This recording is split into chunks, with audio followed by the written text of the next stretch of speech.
Hello everyone, welcome back to my channel. I have recently installed Affinity by Canva, and when I open it, then it loads, but after loading it closes automatically.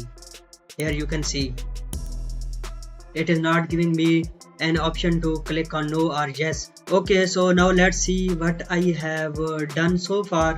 And here you can see that I have downloaded the version for Windows that is MSI or exe file, that is 64-bit. I have downloaded this setup. Here you can see that, and I have installed this, but it is not working for me.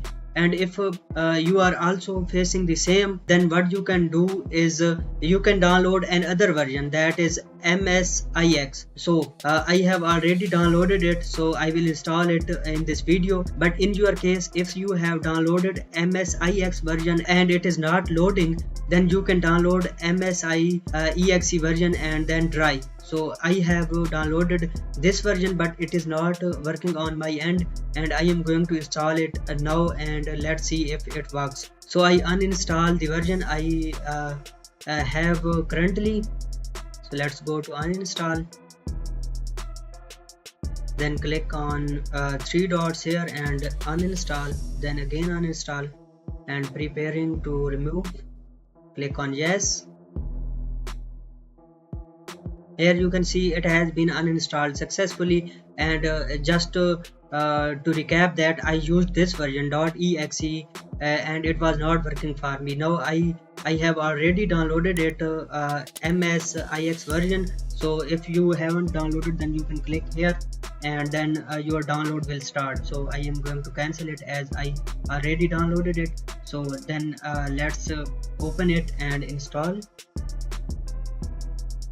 Click on install.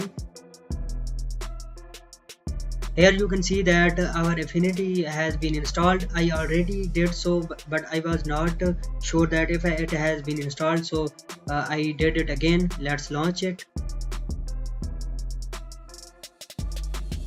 Here you can see that it seems working, and it is asking to log in or sign up, and now it will open login page in your default browser, but I am not going to log in here.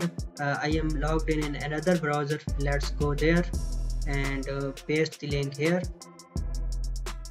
Now let's continue with my account, as I am already logged into Canva. If you are not logged in, then you have to first log into your Canva, or you can also create a new account, then open Affinity, and here now it is checking the license. Here you can see that it is successfully working. Now you can do whatever you want to do with Affinity by Canva. So let's close it, and in this video that's it. If you found this video helpful, please give it a thumbs up, and don't forget to subscribe my channel, as it helps me to grow and keeps me motivated.